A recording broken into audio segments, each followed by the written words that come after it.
L'accueil, c'est le début de la relation avec le client. Vous rentrez dans un magasin, quels sont selon vous les critères d'un bon accueil?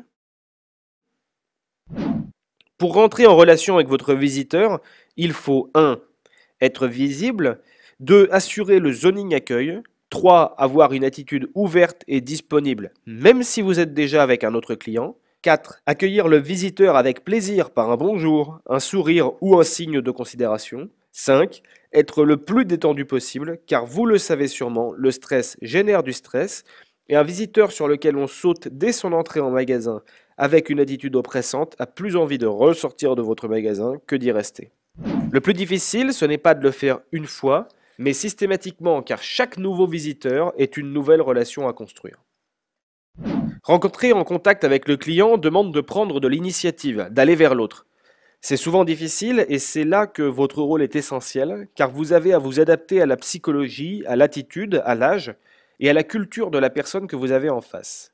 Alors pour commencer cette relation avec votre client, quelles sont vos phrases d'approche préférées? Les questions standardisées auxquelles on ne peut répondre que par un oui ou par un non, telles que puis-je vous aider? Avez-vous besoin de quelque chose? Peut-être désirez-vous quelque chose de précis, ferme la relation, alors qu'au contraire, vous cherchez à l'ouvrir. Il n'y a pas de phrase miracle, l'important c'est d'avoir envie d'entrer en relation et de se sentir à l'aise. Il ne faut pas chercher à rentrer tout de suite dans un exercice de vente, mais bien dans un exercice de relation. Il est important que les premiers mots s'échangent, que la relation s'établisse. Ainsi, la première question doit être positive, enthousiaste. Elle doit amener à une relation avec le client. Prenons quelques situations parmi les plus courantes. Première situation, une personne s'intéresse à un produit. Vous pourriez lui dire « Alors ça, c'est une super idée. Ça, c'est un produit formidable. D'ailleurs, il est fabriqué en France. Je vois que vous avez envie de vous faire plaisir ou de faire plaisir. » Deuxième situation, une personne semble chercher quelque chose de spécifique. Vous pourriez lui dire « Vous semblez chercher l'inspiration. Laissez-moi vous faire découvrir ce nouveau produit.